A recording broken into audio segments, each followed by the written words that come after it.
You finally lie down after a long, exhausting day. Your body sinks slowly into the bed, feeling heavy with fatigue. Your muscles gradually begin to unwind and fully relax. Your eyelids grow heavier and heavier with every slow, deep breath you take. The room around you is completely quiet now.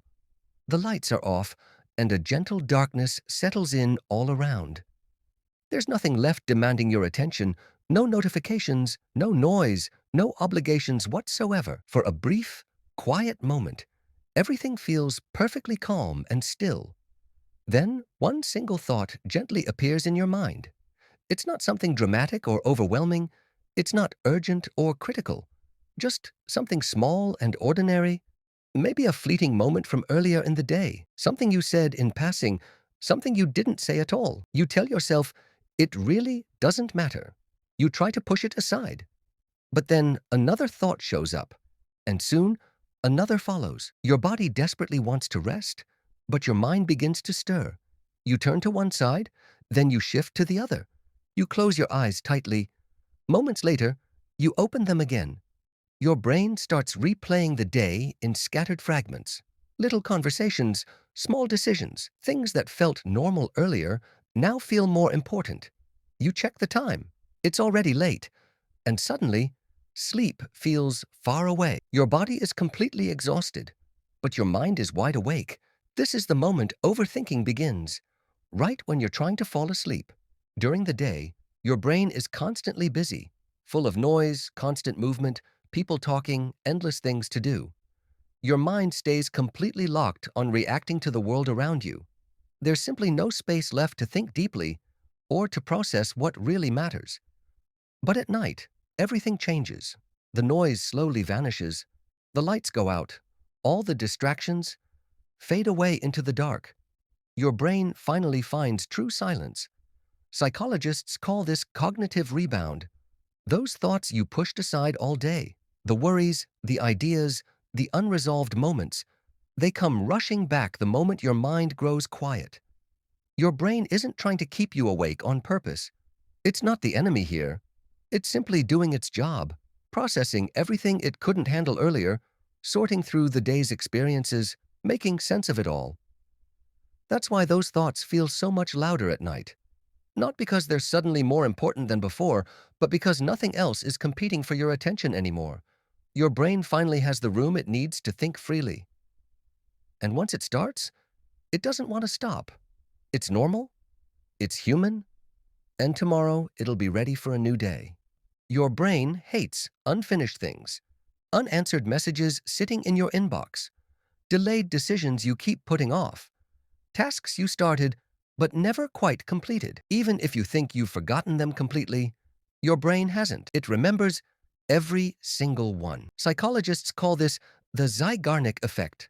Unfinished tasks stay active in your mind far longer than the ones you've neatly closed and put away. During the day, the world keeps you distracted.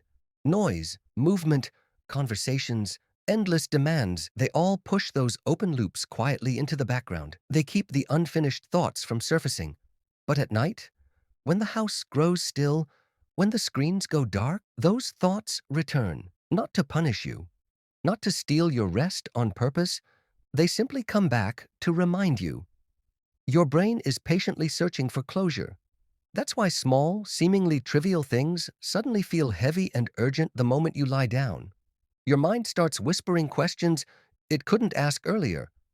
Did I handle that the right way? Should I have responded differently? What if I forget tomorrow? What happens next? Until it senses some kind of resolution, it stays quietly alert. Thinking feels safer than letting go. It's trying to protect you. It's only trying to help. This is normal. This is deeply human.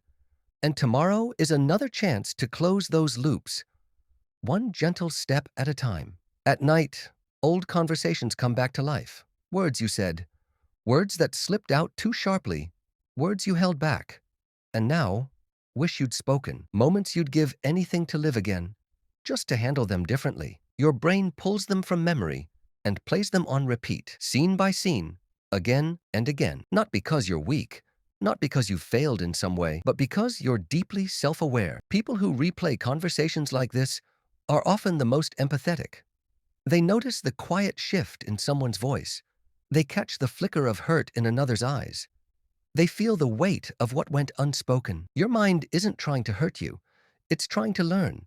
It's gently asking the questions the day wouldn't allow. How could I have been kinder? What did they really need to hear? How might that moment have gone better? It's reviewing, reflecting, growing. But in the deep silence of night, with no distractions to break the spell, quiet reflection can slowly turn into overthinking. The same scenes loop endlessly, and the harder you try to shut them down, to force the thoughts away, the louder, the sharper, the more vivid they become. It's okay. This is your mind caring too much. This is your mind trying to protect the people you love, including yourself. You're not alone. You're simply beautifully human. Overthinking doesn't stay in the past. Your mind jumps forward. What if tomorrow goes wrong? What if you make the wrong choice? What if something bad happens? This is future simulation. Your brain imagines scenarios to prepare you. It's a survival skill. People who overthink before sleeping are often imaginative, creative, and thoughtful. But at night, imagination has no limits. Your brain keeps scanning for possible problems. Even when you're safe in bed, the thinking isn't the problem. The timing is. Your mind doesn't know when to stop. You can't force your brain to sleep, but you can reassure it. Writing thoughts down tells your mind they won't be forgotten. Planning tomorrow tells it things are handled. Once your brain feels safe, it slowly relaxes. Not instantly, but gradually. If you overthink before sleeping, you're not broken. You reflect deeply. You notice details. You care. Your mind is powerful. It just needs understanding, not control. If this video felt personal, you're not alone. Subscribe for more psychology videos that explain your mind, because your thoughts make sense.